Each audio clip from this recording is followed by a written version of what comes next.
This is an authorized release. What you're about to see is absolutely true and completely verifiable through both public source documentation as well as accepted religious tomes. Full information is available here.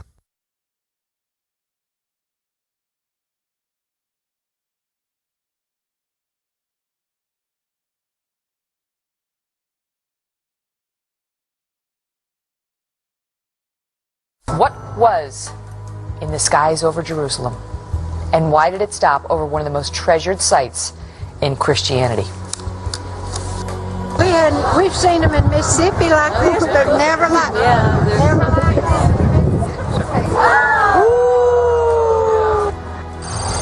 Well, if you surf around online today, and it probably will not be long before you come across footage of a UFO in the skies over Jerusalem. Now it is sparking intense debate on the internet. Trace Gallagher following this live from our West Coast News. So the question is, what was that UFO? What was it doing over Jerusalem? And, is he back? Yeah, and that is the question, by the way, Megan, because, critics, it's difficult for them to dismiss this because there are so many different angles. We've got 4 different videos, all from various perspectives, showing this light above the Dome on the Rock. In Jerusalem, the Temple Mount, of course, we know, which is a holy site for both Jews and Muslims. You see the shining ball of light, right? It's above there. It's kind of, well, they just froze it and I really can't see it now. But there it is right there. It's at the top of the screen. Yeah. It's up there and it hovers, kind of a pulsating orb. And then hold on here because this thing starts going down right toward, you see it there, going down toward the Dome of the Rock and the Temple Mount. And then it stops and it hovers there for a while. It kind of sits there, and then all of a sudden it shoots straight back up into the air. Whoa. Now, experts say this would be kind of an indication this is an unmanned. There it is. You saw it right there. It shot straight back up in the air. Yeah. Kind of hard to see, but it shot up in the air, and the experts think that, it's an unmanned vehicle, they believe. It could be a drone, but they do not know of anything like this in the Israeli army. So they say this is either incredible video or some very well orchestrated hoax. Some have said maybe this is a movie that's putting out this I don't know. What do you put out for your movie? A trailer or some kind of a hoax to try and promote a movie that's yet to be named? We don't know. Could be Jacob's Ladder. Remember Jacob's Ladder? No, I don't watch scary films. They freak me out. Well, no, the biblical thing, where Jacob's Ladder, was the Jews and the Christians believe Jacob's Ladder, who he saw in a dream, leads from the Temple Mount. I thought that was a thriller that went very scary. That's what one of the producers said. Yeah. I saw that movie. No, I'm talking about the biblical Okay. reference. All right, because listen, I don't like to be scared. I just can't take it. It's I don't know what it is, but I don't like anything with torture, and I don't like to be scared. So that video, that doesn't make me feel either of those things. So we're okay. TG, thank you. We're going to follow up on it. You bet. What do you guys think? What was that? I mean, it's one thing if it just comes down, but then it goes back up. Kelly at FoxNews.com.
Let's take a moment to review the incredible events surrounding this miraculous fulfillment of prophecy.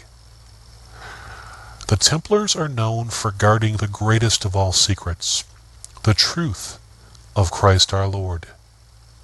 These secrets cost many Templars their lives, as they were hunted, persecuted, and murdered by the forces of the Catholic Church, all in order to suppress their holy knowledge. They knew approximately when the Christ would return, and through which family bloodline he would re-enter the world. And it became their mission to guard this lineage at all cost. Nearly 1,000 years after their divine mission began, they successfully located the Christ. The line of David, in which Christ was born, came out of Jerusalem and found its way to Rome, and eventually to the United Kingdom, where it became the Collins bloodline. The line then went to the United States. When Jerusalem returned to Jewish control in 1967, this fulfilled the Great Tribulation of Matthew 24:21. Scripture tells us that Christ would return immediately following this Great Tribulation. And he did, on June 9th, 1968, Orthodox Pentecost. The Bible tells us that this event would be accompanied by a rare astronomical event. Acts 2:20. The sun will be turned to darkness and the moon to blood before the coming of the great and glorious day of the Lord. Christ Rael's birth was during what NASA calls a tetrad cycle that contained 4 blood-red moons and a total solar eclipse. It was literally the only time Christ could return and accurately fulfill prophecy. In fact, everything about him fulfilled prophecy, from his name to his astrology to his famous heroic actions. Even the people surrounding him matched the original followers of Christ. There was no doubt that this was the returned Messiah.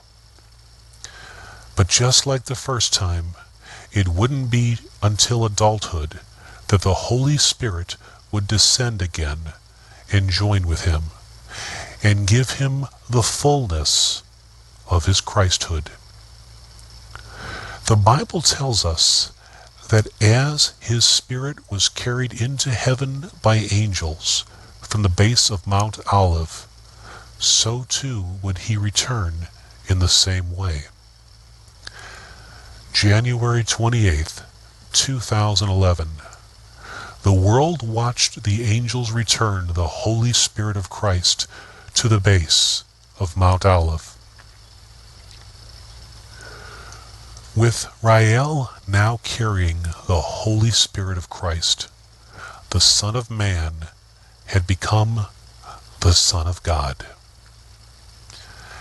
As the Bible predicted, he would be accompanied by his angels. From that time forward, mass angel sightings from around the world have been reported. Before the Christ could reveal himself to the world, the Bible said the man of lawlessness had to be exposed, and the 2 witnesses had to testify. Between late 2010 and early 2011, radio and television talk show host Glenn Beck took to the airwaves and exposed George Soros as the puppet master of the New World Order, saying that he collaborated with Nazis, overthrew governments, destroyed economies, and publicly declared himself God. the man of lawlessness, was exposed. Two men came forward and made headlines around the world when they both predicted the same date that Christ would return, May 21st, 2011. These were the two witnesses. May 21st was in fact the day Christ Rael revealed himself to the world. But the Bible says one more thing must happen before Christ revealed himself. Rebellion. From January forward, a great international rebellion, the likes of which has never been seen, toppled multiple governments, and presently there's no end in sight. The press has named it Arab Spring. So, all of the prophecies regarding the return of our Lord have been fulfilled. On May 21st, 2011, the Christ, Lord Rael, addressed the world. He warned that if we did not all come to him, he would demonstrate his power through a string of chastisements, starting with Christians in America. Immediately following his announcement, American Christians flooded the internet with mockery, laughter, and blasphemies against Lord Rael. The following day, Lord Rael unleashed the most powerful string of tornadoes ever recorded onto America's Bible Belt. The area is called the Bible Belt because it contains the highest concentration of Christians in the United States. Lord Rael kept his word. But as expected, the people did not learn their lesson. He told the people that he would continue to shake their lands. Major earthquakes and aftershocks have been continuing at an unprecedented rate since his threat. The people still laughed, still rejected him. He said he would rain fire upon them.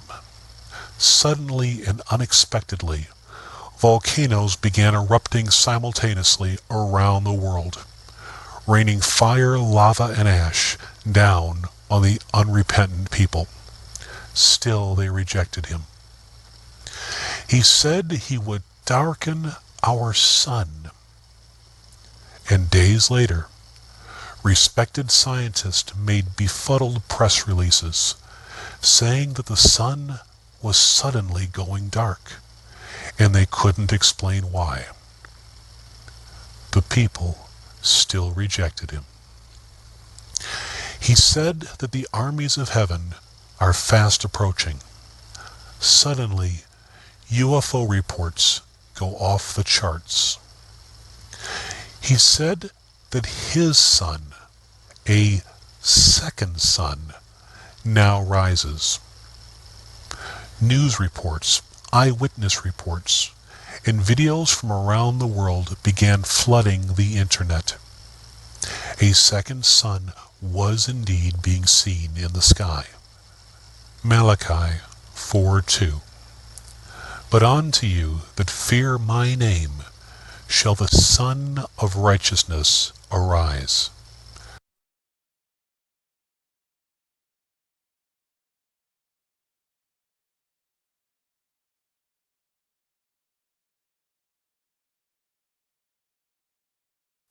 As your space agencies already know, the armies of heaven are fast approaching.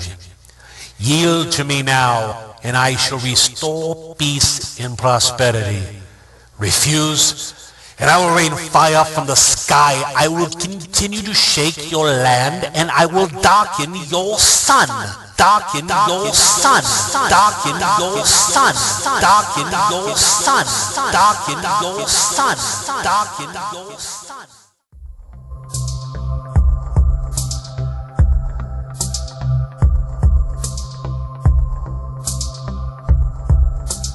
The sun is going into a period of unusually low activity. The announcement comes from experts at the National Solar Observatory and the Air Force Research Laboratory. Forget everything you've heard about global warming. The real threat is a mini ice age. Sunspots could disappear for years or even decades. Frank Hill of the NSO calls it highly unusual and unexpected. Scientists are still trying to figure out what that would mean for the Earth's climate. But this is worse. This is actually a more dire problem, though, than the heating situation and the global warming. Front row, because we grow food when it's warm, and it's easier to take clothes off and cool things down when it's warm than it is to heat things up. It takes more energy. That's right. Sunspot hibernation has happened before, mainly during the 17th century, when a so-called Little Ice Age occurred. And I can't understand how people don't look at that and say, well, wait a minute, we got to take a look at this thing. So I think it's ice rather than fire that's the big threat.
For generations, this standard has protected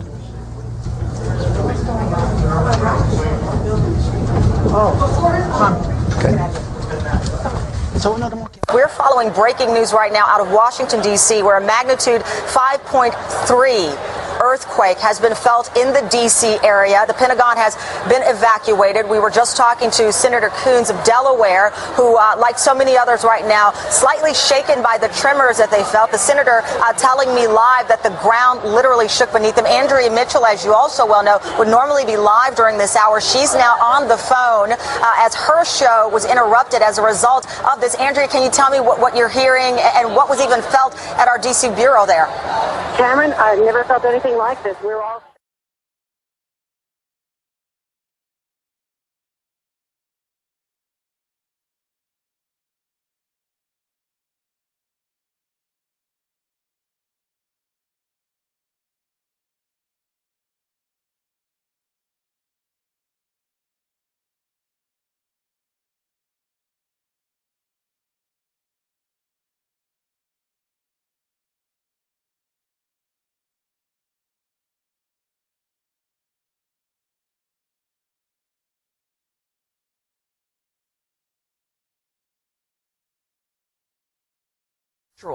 It will take months, even years, for the stone spires to be brought back to its original condition.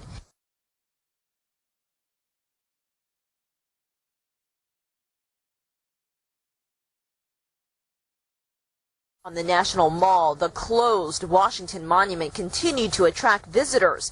Park police kept tourists a safe distance away. And how long the repair work is going to take. It's impossible to give an exact date.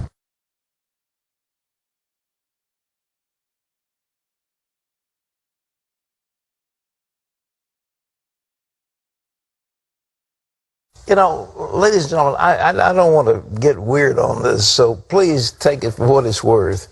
But it seems to me the Washington Monument is a symbol of America's power. It has been the symbol of our great nation. We look at that monument and we say, this is one nation under God. Now there's a crack in it. There's a crack in it and it's closed up. Is that a sign from the Lord?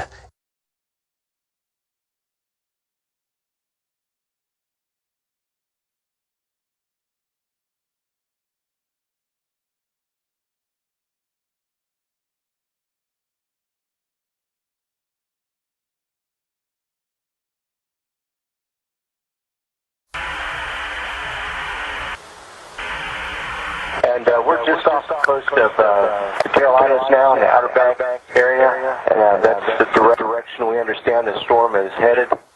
It's got a ways to go. It's clear here. There's a little bit of structure in the clouds, but not much.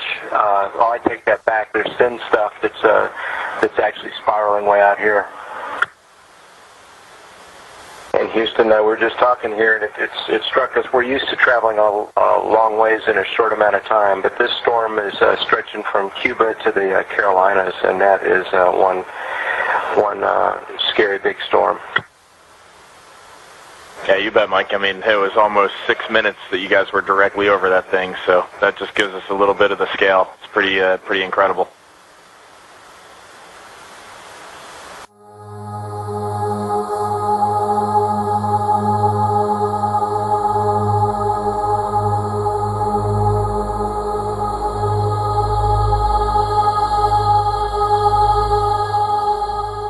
We may have surpassed a record at 65 million people, it seems, by estimates. More people were hit by Hurricane Irene than have ever been hit by a single storm in the history of the United States. Washington, D.C., you'd think by now they'd get the message. An earthquake, a hurricane. Are you listening? And now it's time for an act of God, and we're getting it.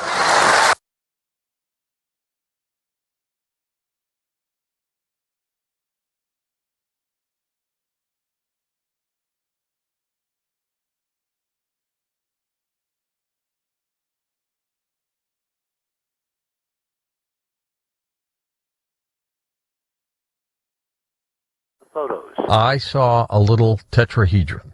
Exactly. On the official NASA stereo B footage of the interaction a few days ago. It looked like a floating pyramid. It was the night that you and I were supposed to be in the studio here in Albuquerque. That night, Stereo B, which is one of these NASA solar spacecraft, took a sequence of video frames across millions of miles from Earth's orbit to about the orbit of Venus. That's the distance that Elanine was from the spacecraft that night, 23 million miles. And it photographed Elanine interacting with the solar wind, this spray of charged particles that's constantly blowing off the sun. And because of this ghostly impingement of this radiation in space around Elanine, suddenly a shape showed up, a geometric figure. Elanine appears to have a tetrahedrally shaped geometric, I can only call it a force field, which is interacting with the solar wind, with hydrogen and free protons and electrons that basically recombine to cause it to light up, kind of like glowing when it hits this screen. That shape, that geometry, is incredibly recursive of the geometry embodied in the trajectory. All those 19.5 numbers are now embodied in the shape of the field around this thing itself, meaning it's not just a Bergy bit, it cannot just be a comet, it has to be an actual ship with generators and computers and control, meaning it could do anything from here on.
the so-called pyramid with the eye.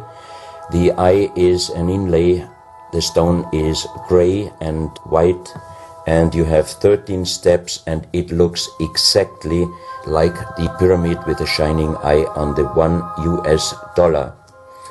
If you put this pyramid under black light, the eye is shining very strongly, and it looks really like an eye, but not real like a human eye. Here you have a close-up of the eye, and you can see the colors of the inlay. On the bottom of this pyramid, you have the inlay in little gold plates showing the Orion star constellation, and you have unknown writing. The translation of Professor Kurt Schildmann, who was the president of the German Linguistic Association, and he was perfect in more than 40 languages. He was able to translate this writing. He called it pre-Sanskrit because it is older than the oldest writing. And the translation of these 4 letters you can see here, his translation is "The Son of the Creator comes."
I do want to warn you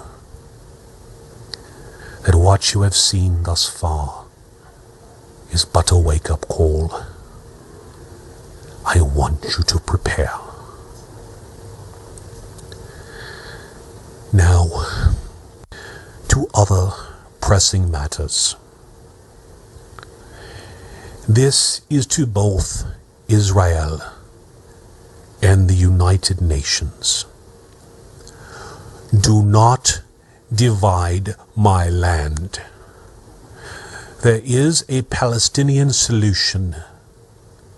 It does not involve the reduction of Israel. Israel is to remain intact. If its borders are reduced, you shall know my anger.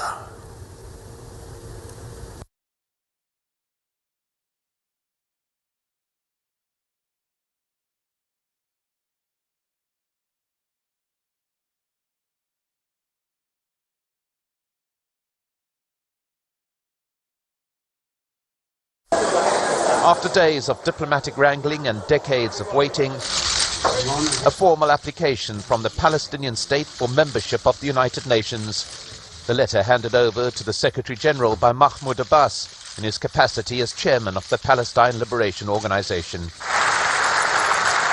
Then a resounding ovation as a Palestinian leader entered the General Assembly chamber. Applause echoed thousands of miles away in Ramallah, where crowds had gathered to watch these momentous events in Palestinian history unfolding. And they heard a speech very different to those a notably reserved Mahmoud Abbas had given in the past. The tone that of an earlier era, before the so-called peace process got underway at Oslo. The Palestinian leader not merely asking for UN membership, but demanding it as a right.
A near real-time image of the sun, a boiling ball of plasma.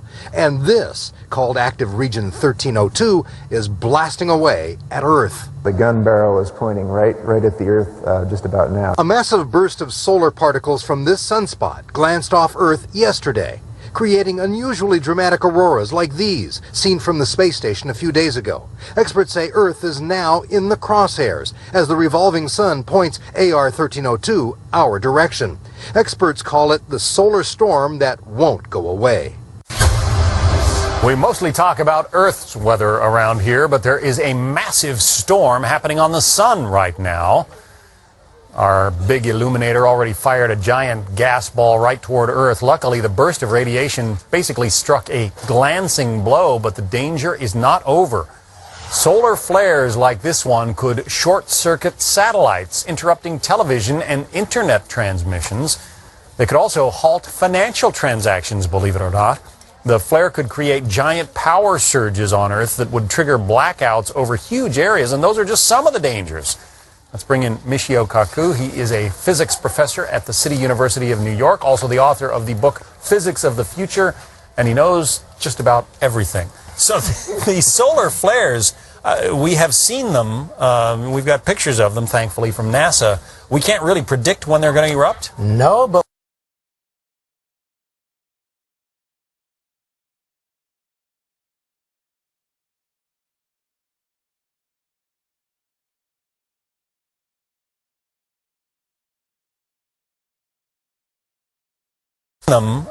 we've got pictures of them, thankfully, from NASA.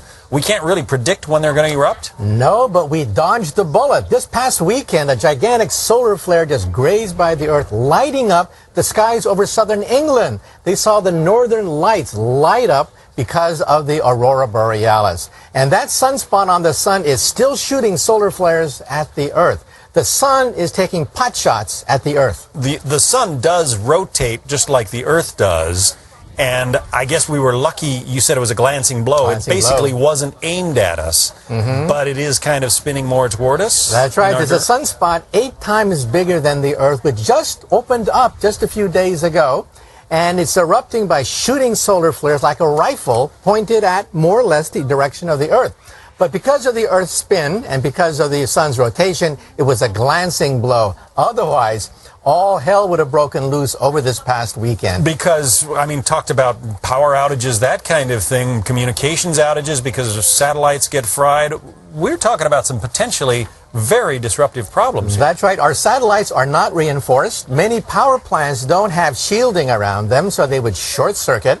Financial transactions, you mentioned, credit card transactions, commerce would come to a halt if that thing had hit us just this past weekend, and it's still firing away.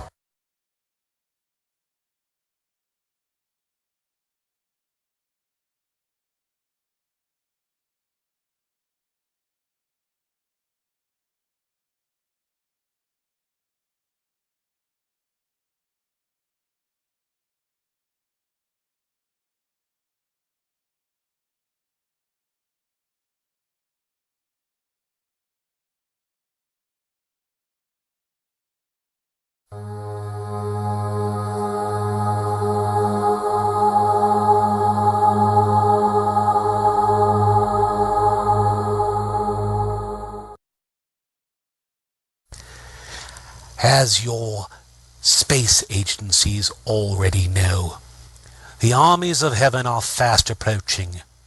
Yield to me now, and I shall restore peace and prosperity. Refuse, and I will rain fire from the sky.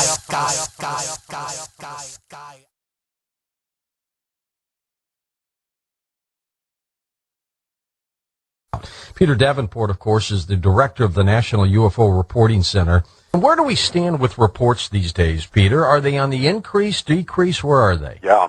I just, not half an hour ago, sent an email to Rob Switek, who's one of the principals involved in the Fund for UFO Research.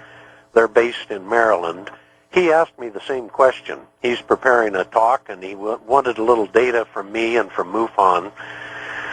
I have never seen so many reports as I have seen over the last 4 or 5 months, George. I don't know what's happening. I rarely do, actually. All I do is take these reports, I proofread them, post them to our website, and try to make heads or tails out of what's going on. But June, July, and August of this year, I was just inundated with reports, the likes of which I haven't seen in the 17 years that I've been doing this crazy job.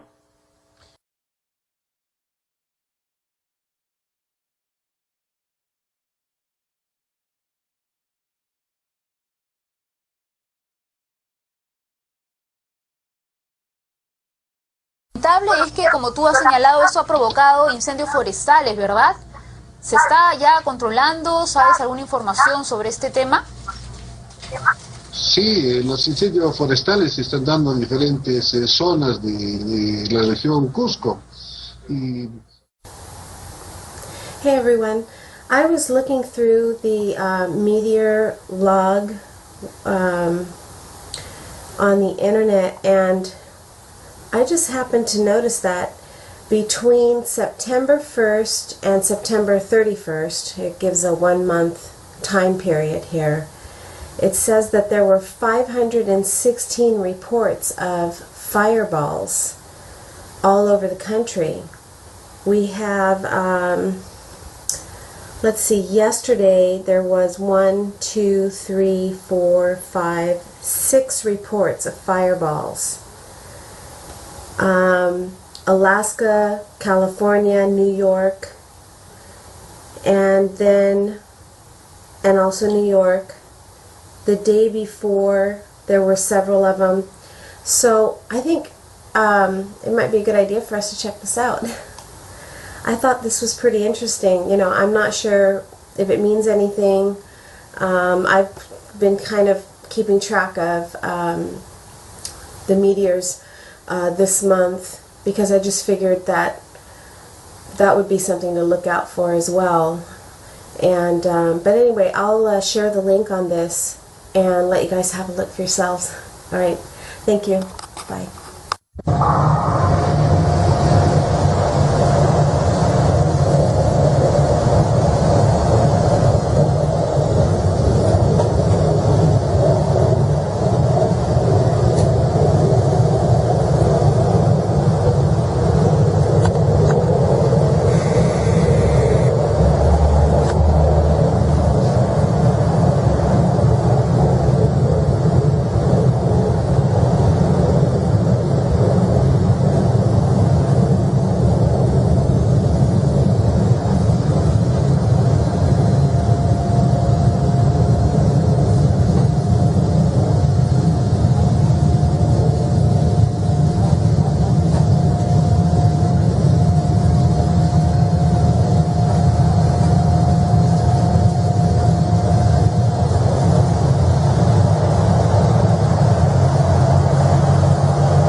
Hey, what's up, guys? It appears there's been something in the sky tonight all over the East Coast, north and south. I'm going to put a link below. Reports of fireball entering the atmosphere, at least here in North and South Carolina and Georgia. And then up in Indiana and Ohio and other states, they're saying it's the northern lights that have stretched down into the south. But it looks like a meteor event here is multiple eyewitness accounts, tons of people. Basically, if you were outside, you saw this.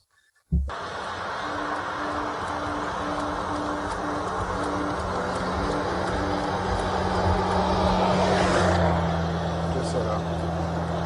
No tengo idea.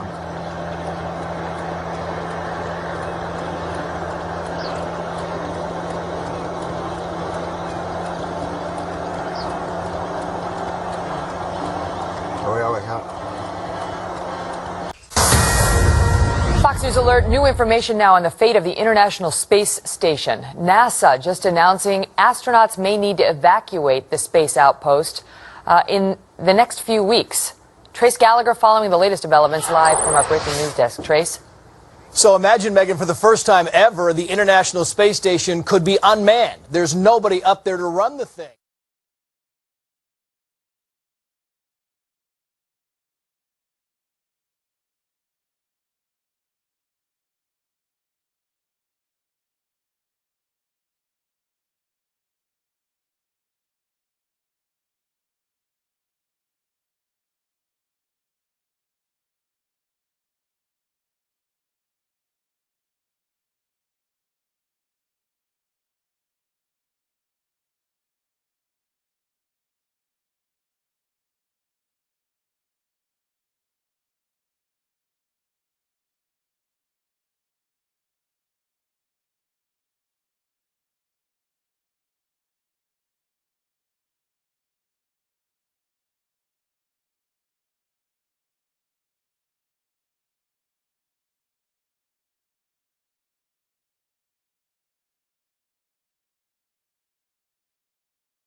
have been recording strange noises like this one in Kiev for some time now.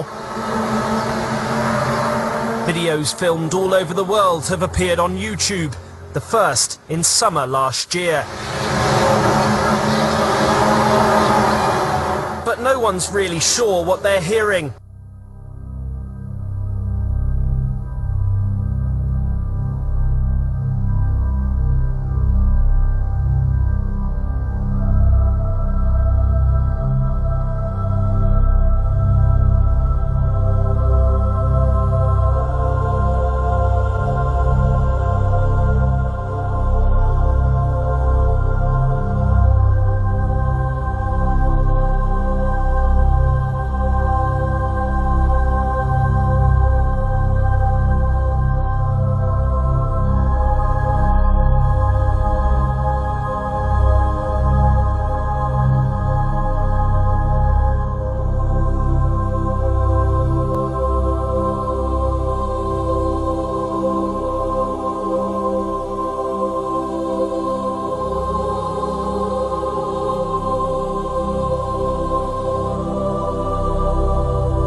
There's been a lot of buzz over the last few weeks about strange sounds being heard in the atmosphere. People around the world and here at home have reported hearing some bizarre noises. The latest were recorded in the Battlefords last weekend. John Baglieri has more on the strange occurrence that could have a very logical explanation. It came in many forms last Sunday night. To some, it sounded like trumpets. To others, a mariner's horn. North Battleford's mayor says he can't explain it. What I was hearing was what I experienced as possibly scraping. Mike Halstead was lying in bed when his phone rang. Calls and text messages came in from his friends saying they too had similar experiences. That's when the goosebumps got me, and I kind of thought, yeah, it's awfully strange. Hey, 93.3 The Rock? The next day, the local radio station The Rock got flooded with over 40 calls and Facebook messages, each person wanting to know what that sound was last night. I don't think I've ever had a response that big about something, and it's interesting, right? Human nature, people just want to know what the sounds are. It's now days later and the city is still abuzz with talk about the sounds. Everybody with their own guess, estimation, or explanation as to where they came from. I've heard that Jesus is coming back. I've heard that it's 2012, the world is ending. This phenomenon stretched beyond North Battleford. Similar experiences were reported in Saskatoon, northern Saskatchewan, and parts of the U.S., even in Europe. U of S professor Jean-Pierre Saint-Maurice says there is a natural explanation. Somehow they're picking up noise from an environmental antenna that happens to be there. That is electromagnetic noise. Nice natural noise, but really actually it's not a noise, it's electromagnetic waves emitted from the aurora above our head or emitted from the radiation belts a bit more to the south. Maurice says it's normal and there's nothing to worry about. Whether a scientific explanation will satisfy all those people who say they heard something they can't explain is up in the air. John Baglieri, CTV News, North Battleford.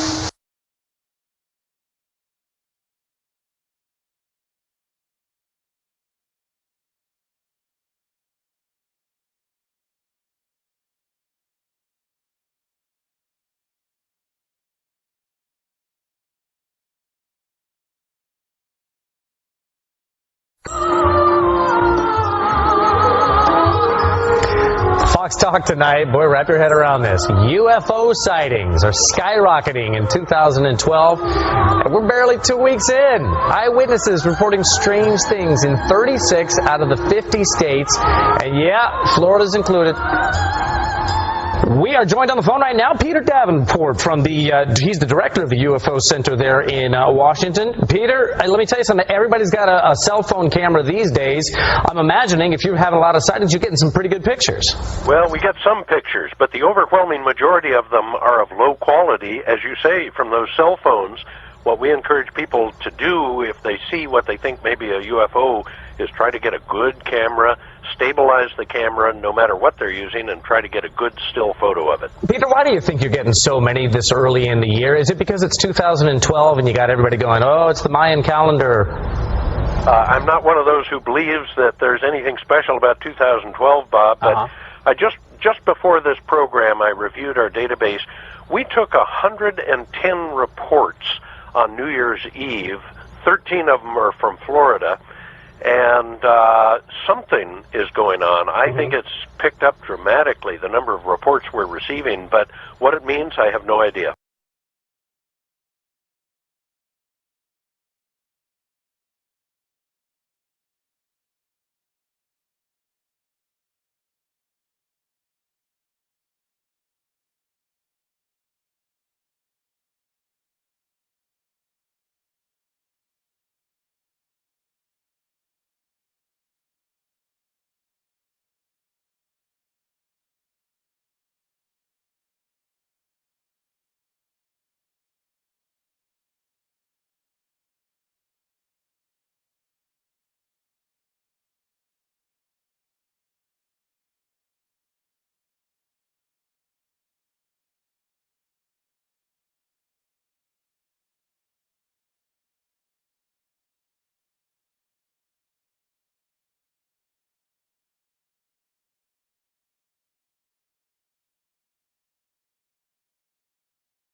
The year 2012 corresponds to the Hebrew date 8 Tafshin Ayin Bet, which is 5,772 years after creation. In Bible code we found this date in the following place. You can see Bet in A 5,000, Taf 400, Shin 372. So we have here the date for. Here we can see clearly to show you it is B in 5,400, 300, 772 years, and then the continuation is Mazal, the zodiac of age of the Capricorn. So we have only once in Bible code in the Torah this sentence.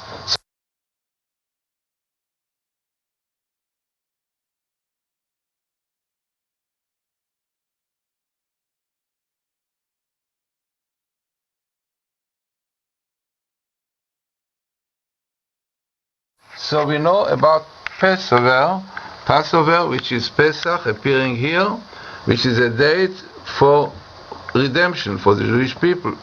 And this comes out few times. In this Bible code, you see Pesach again, Passover, coming here also. And we have here the Hebrew word, Geula. Geula, you have here, Gimal, Aleph, Vav, Lamed, A, redemption. Clearly indication in the Bible code that this year of 5,772, which is 2012, is destined, according to Jewish tradition, to a full redemption. And the connection between the Capricorn as the night where it's going to happen, according to our rabbis, it will be exactly when the zodiac of Capricorn will rule. It will be on Thursday, Pesach night, and this is the time when Jews came out of Egypt in the past.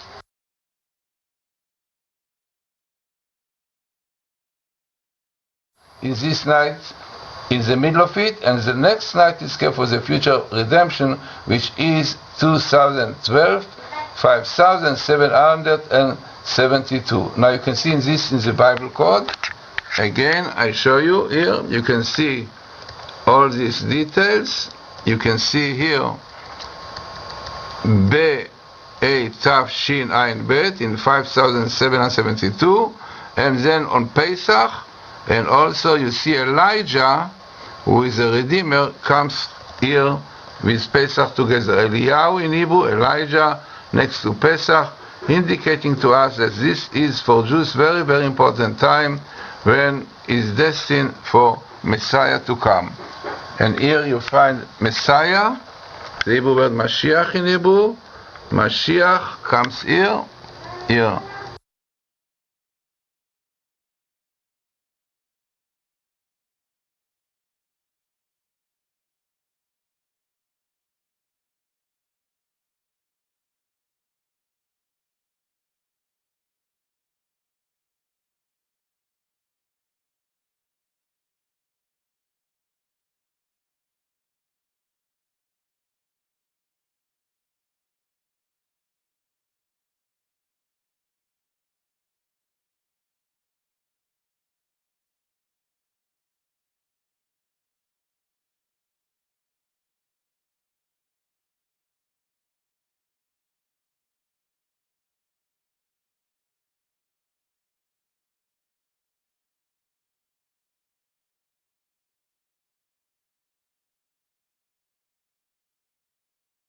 You surf around online today, and it probably will not be long before you come across footage of a UFO in the skies over Jerusalem.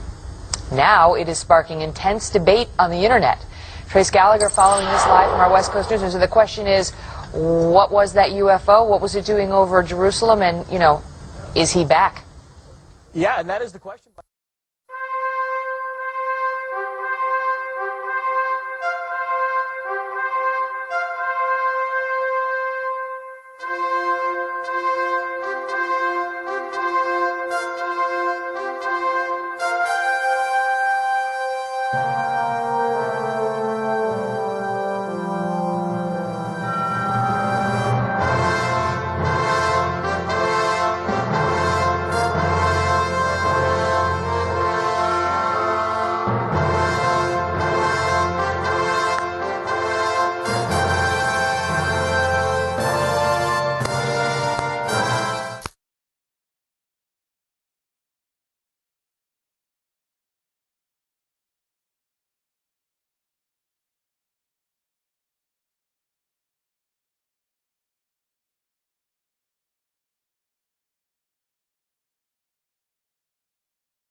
I shall remove all evil from the kingdom, and those of my choosing will reign with me in peace and love forever.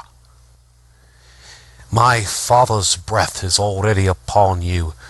As never before, you are feeling your lands move, the water rising.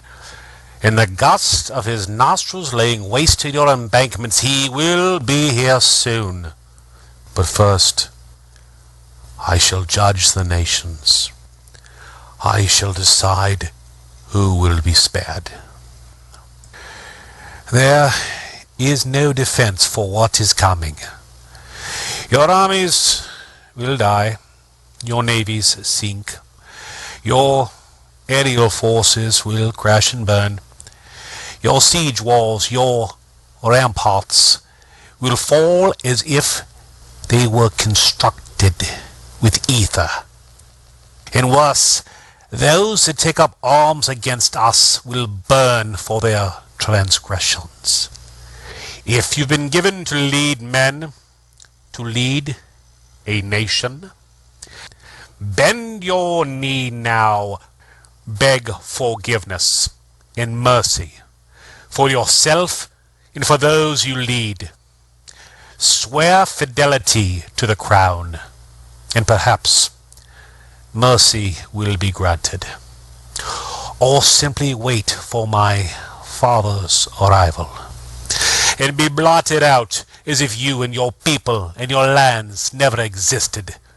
The choice is yours, and it may very well be your last. And to my faithful children, you are why I have returned.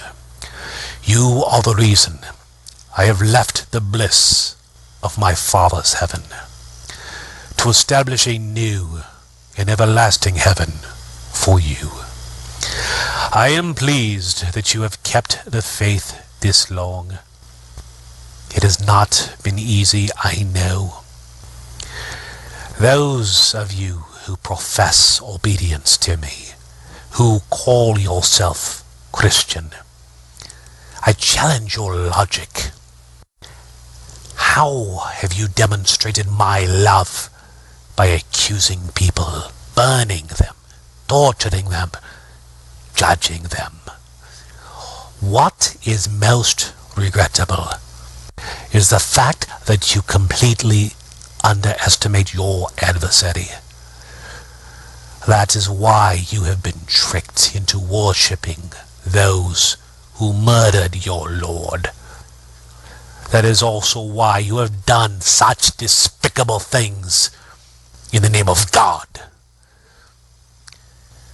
So many of you have sworn to me to abide in me and my teachings, and yet you have not.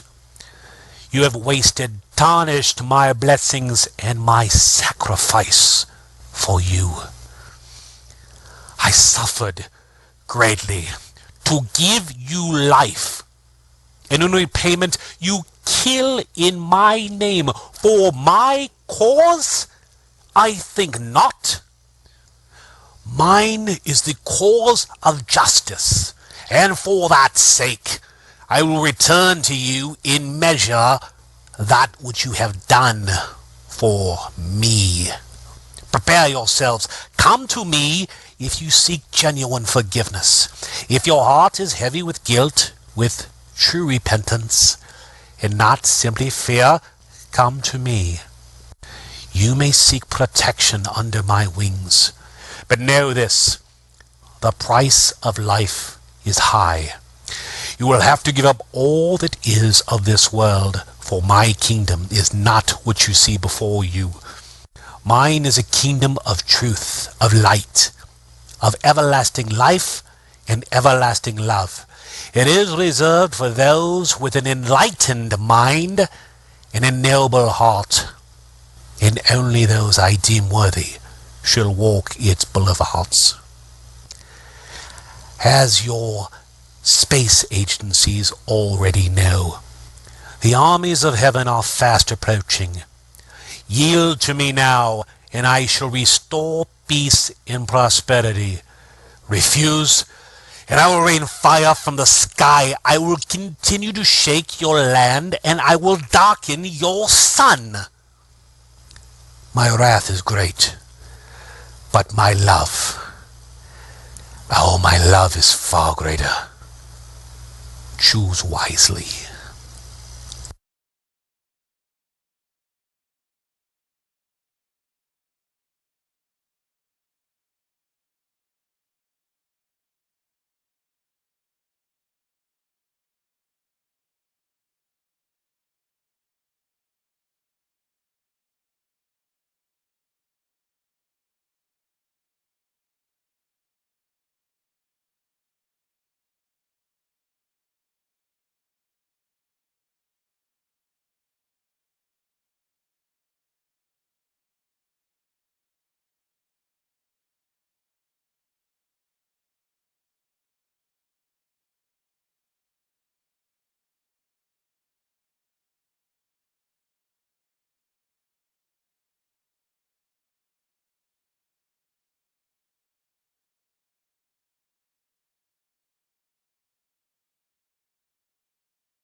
unholy fury of tornadoes, at least 16 of them, one after the other, tearing through Midwestern towns today.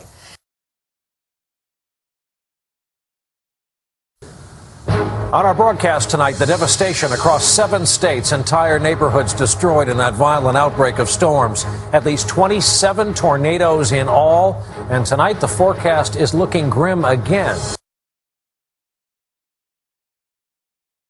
A wall of monster tornadoes is tearing across this nation. 37 million Americans in their path.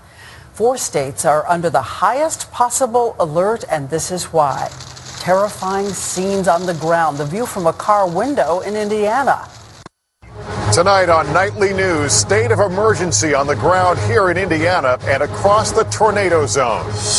Dozens are dead, entire towns destroyed. Small country town in Indiana, and it is, as you can see, virtually gone. Virtually every house in this community is like this. If it is standing, it is certainly not inhabitable. And you mentioned the EF4 category rating. That means winds of 175 miles per hour across this path. It is nothing but destruction. Good evening. Tonight, a U.S. senator from Indiana said they'd appreciate the prayers of everyone watching television tonight. We are in the midst of covering a massive outbreak of severe weather this evening, the likes of which we're not sure we've ever seen before.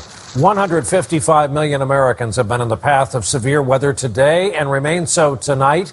We've had tornadoes in 8 states so far. At one point this evening, as we said, there were 19 separate tornado warnings.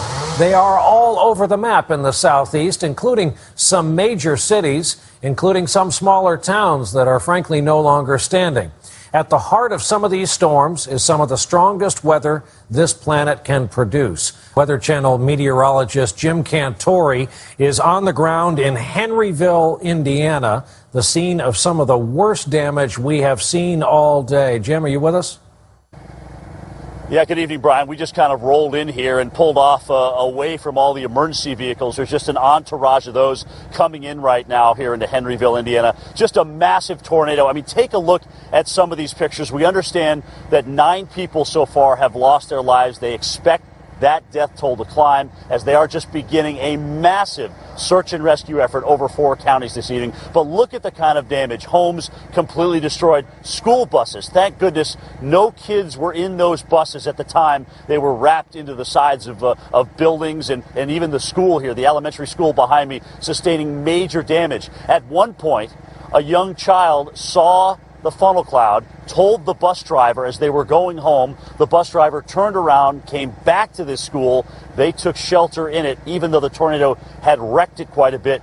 They were all fine and are all accounted for this evening. So what a wild ride for those kids. Certainly something they'll never forget, but a very good and positive ending. That's not going to be the case, though, for so many here. We've got dozens of injuries. We've got emergency vehicles just lining the streets out and through here, as this is really just a breaking story. We watched this tornado develop, push across all of southern Indiana, in through northern Kentucky, almost into West Virginia, and then eerily, right behind that, another tornado developed and almost followed the same track. So if the first one didn't hit you, the second one was coming right in. But what's amazing about this outbreak is it's covered so many states in the month of March, and it probably will go down as one of the strongest outbreaks ever. We could easily have, by the time it's all said and done, a month's worth of tornadoes, which is 87 on average, in just one day.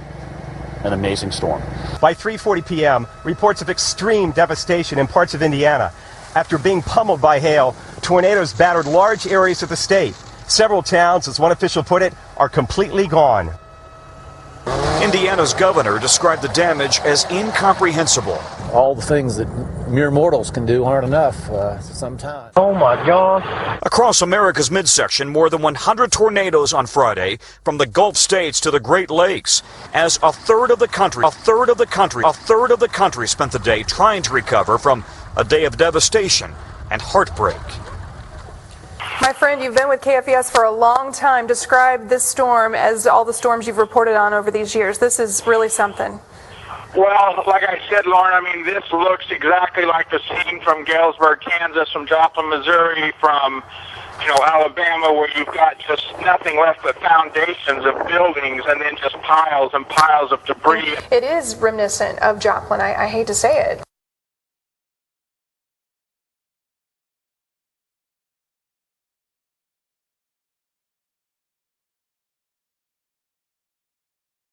They are powerful. The tornado that ripped through Branson, Missouri was on the ground for 22 miles. The twister that flattened nearly 300 homes in Harrisburg, Illinois, authorities now believe it was an EF4 tornado, nearly 200 yards wide, with winds near 170 miles an hour.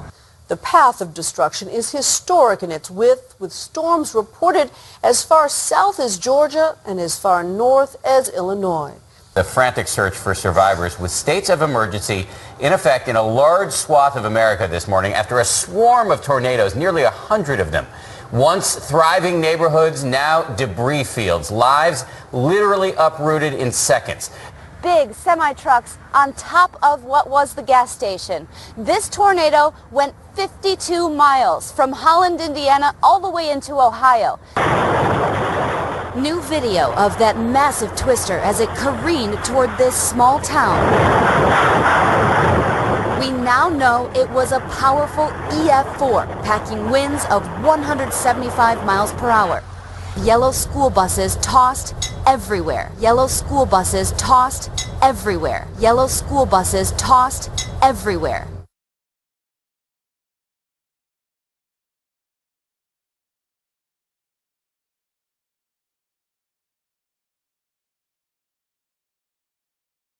This monster system took aim at Indiana.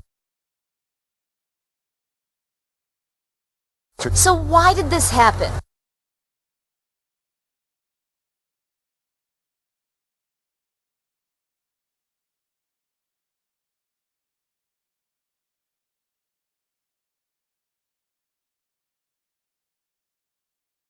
It is not rare to see tornadoes this time of year, but to see an outbreak of this magnitude certainly is, and it is not over.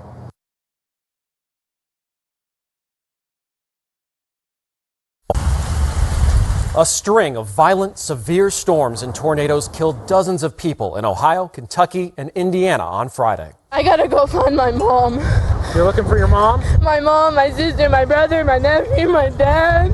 The early season tornado outbreak followed a line Friday from the Gulf Coast to the Ohio Valley. What we know is we've got complete destruction. We've got complete destruction. We've got complete destruction.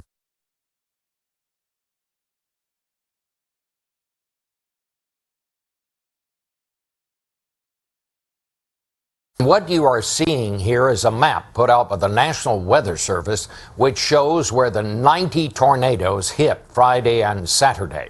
38 people now dead in 5 states by the latest count. An unbelievable 27.5 million people were put at risk by this storm. The storms in Kentucky, the worst in 24 years, and in Indiana, the town of Henryville was hit by a twister packing 175-mile-an-hour winds, and it stayed on the ground for more than 50 miles. Indiana Governor Mitch Daniels was in Henryville and in other parts of his hard-hit state yesterday. He is with us this morning from Indianapolis. Governor, thank you for finding time to talk to us this morning. The count of those who have lost homes and businesses is smaller than it might have been, just based on where these incredibly powerful storms hit, but it doesn't ease the heartache. If there was any mercy in this incredibly brutal set of storms, it is that it didn't hit more populous areas. But again, in the frame of reference of towns, the kind of towns that got damaged in our state, means everything. And so, once again, you can't really measure the sense of loss. I noticed some of these towns, like Henryville, just wiped out. I mean, they weren't just hit hard; they were wiped out. Have you ever seen anything quite like this? I've had way more practice than I wish I had in severe weather and severe storms over these last 7+ years. But just from an educated amateur standpoint, I've never seen one quite this destructive. The continuity of the storm as you followed its path, this one didn't, as far as I could tell, pick up and come down very often. It just moved like a lawnmower through some of the most beautiful countryside and some of the most beautiful towns that we have. So I'll leave to the experts what number to put on it. I'll just tell you that I haven't seen worse. Are you prepared? What are you going to do to be ready for the next round? Because there may well be one. If you needed another way to keep your human pride under control, these storms provided it.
That same official tells me in his 25 years of work, he has seen nothing like this. This is the worst damage he's ever seen, and he compared it to a war zone.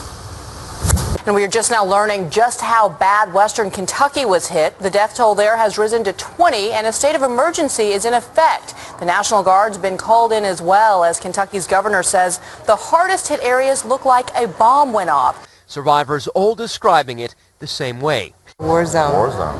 Yeah. It looked like we were bombed. Yeah, it looks like a war zone. Looks like somebody's come through and just flattened.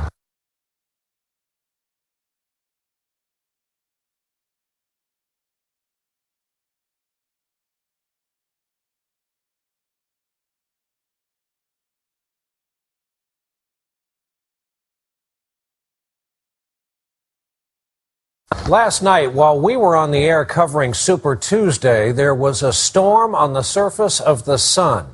And that energy, those waves, are traveling toward us at over 4 million miles an hour right now, which means it could arrive as early as between 1 a.m. and 5 a.m. Eastern Time tonight. It could affect a lot of things. Past storms like this have knocked out power grids here on Earth, attacked communications and GPS, and already some commercial airlines have rerouted flights to avoid interference from it. Tom, good evening. Hi, Brian. I've been on the phone with the folks at NOAA in Boulder, Colorado, and in simple terms, the atmosphere around the sun has been blown away, leaving charged particles in a magnetic field which are now speeding towards the Earth, as you said, 4 million miles an hour.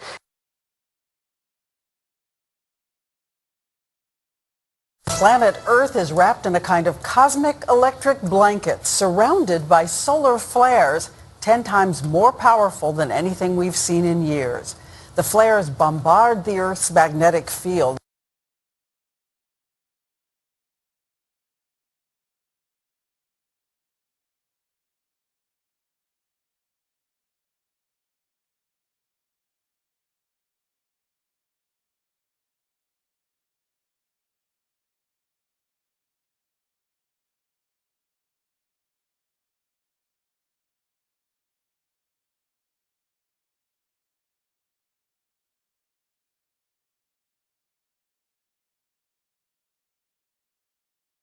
In fact, some airplanes had to make detours in order to steer clear. And the nation's top scientists are monitoring the power grids. ABC's Sam Champion has been tracking this all day and tells us what those scientists are seeing so far.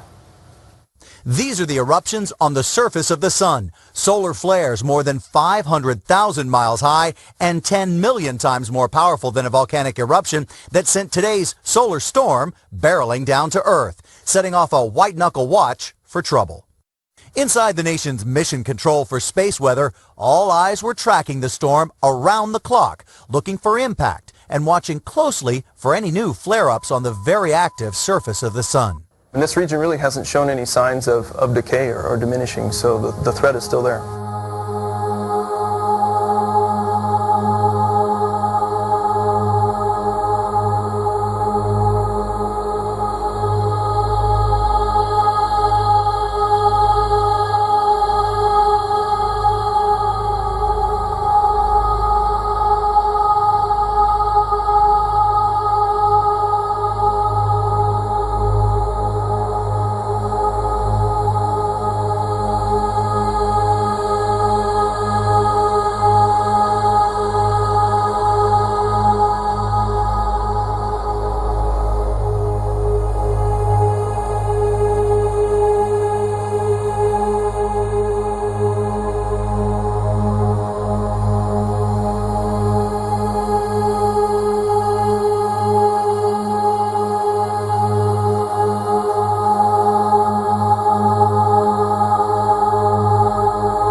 Breaking news, deadly heat, the record-breaking wave of extreme weather, violent storms blamed for at least 17 deaths. Oh my God!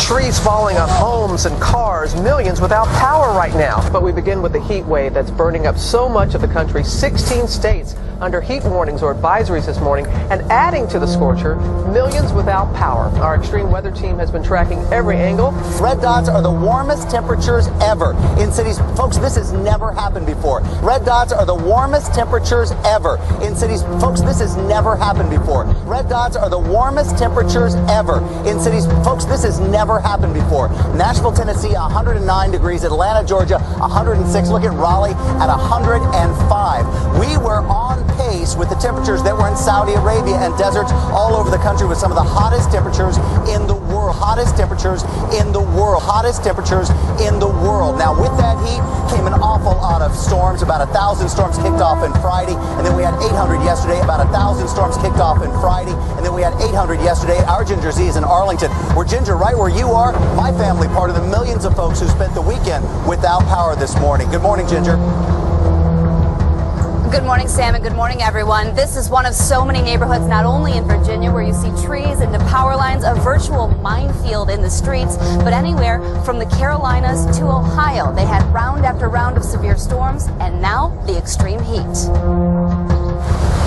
Powerful winds up to 90 miles per hour blew through Chicago late Sunday. It came with teeming rain and hail. The storms dropped Chicago's temperature by 20 degrees quick, but did little to cool off the rest of the country, still sweating it out. This morning, at least 3 million homes are without power across 7 states. At least 3 million homes are without power across 7 states. At least 3 million homes are without power across 7 states. At least 14 confirmed dead. All after this powerful line of storms blew through from the Midwest to the Mid-Atlantic Friday. Oh my God! These storms so widespread that some folks are not going to get power back until Friday. That would put them at day 7 with no electricity. And you saw Sam's forecast, Josh. This is not good. Yeah, it's hard to believe.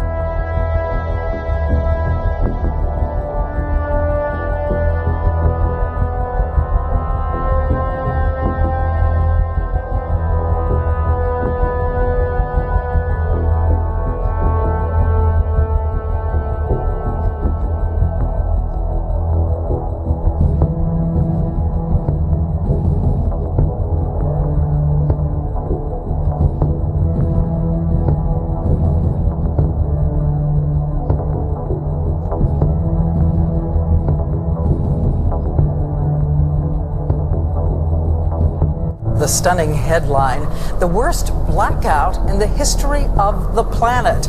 More than 600 million people across India. Think of it this way. It's as if the entire population of North and Central America combined was thrown into the dark.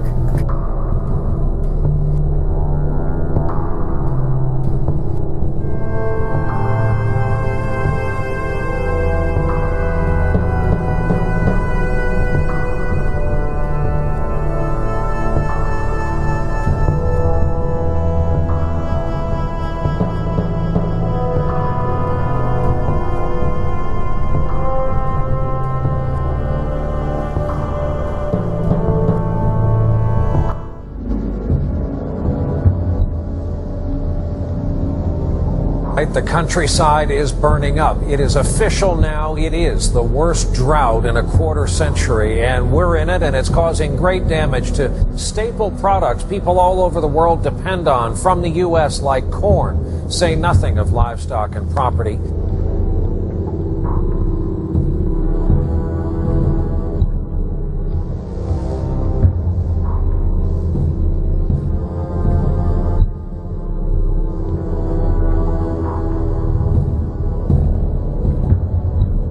The nation's heartland has been hit hard by the worst drought on record.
First, we want to take you right away to the Gulf Coast. At this moment, Isaac unleashing a deluge of water, a torrent of water on Louisiana. And this is the 7th anniversary of Hurricane Katrina. This is the 7th anniversary of Hurricane Katrina. Katrina. This is the 7th anniversary of Hurricane Katrina. Once again, we are seeing in some neighborhoods families being rescued from their homes, from their roofs. And take a look at the pictures still coming in. Houses underwater, boats and helicopters trying to help families fleeing for safety. On the 7th anniversary of Katrina, it was another day of rooftop rescues. We had to break through the ceiling and come through the attic. And they took us out of the attic into the boat. It's very bad down there, very bad. I lived in Breakaway for 53 years, and this is my first time seeing something like this. This ain't never, ever happened to us. This is a shame. We never seen anything like this. Not even Katrina. We never seen anything like this.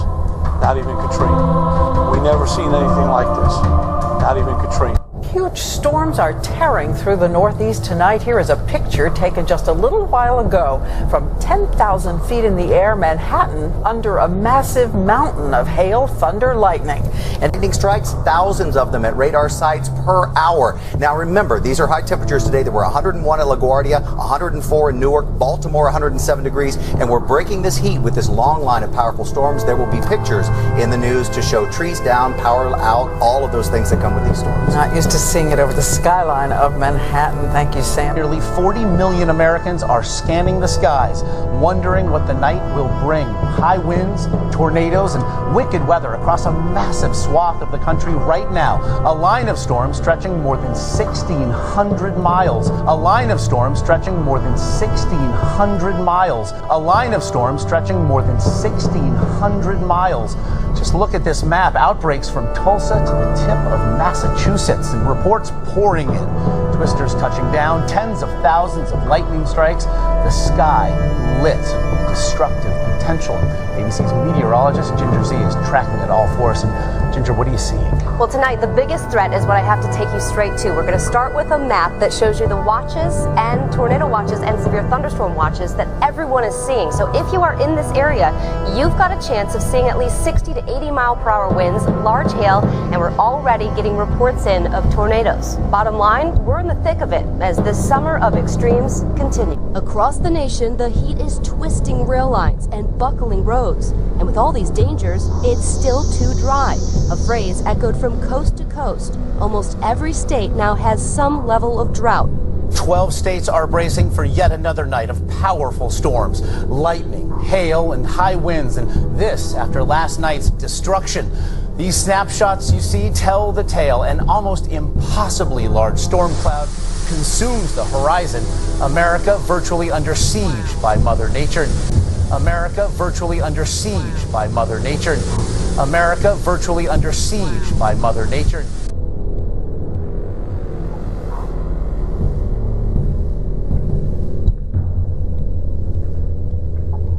New alarm tonight from the CDC about an outbreak of the West Nile virus, more widespread than they have ever seen before. More widespread than they have ever seen before. More widespread than they have ever seen before.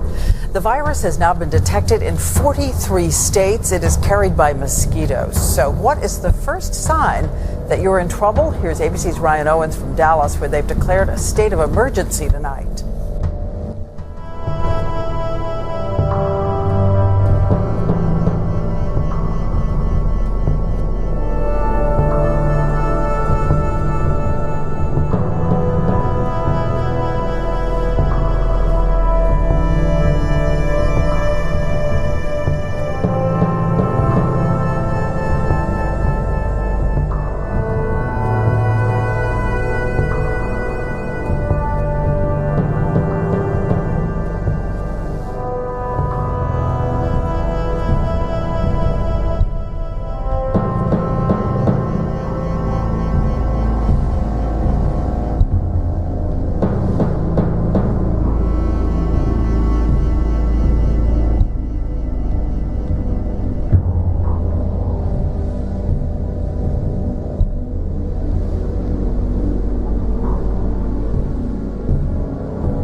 Residents in China's southwestern megacity of Chongqing have been puzzled by this strange sight this week.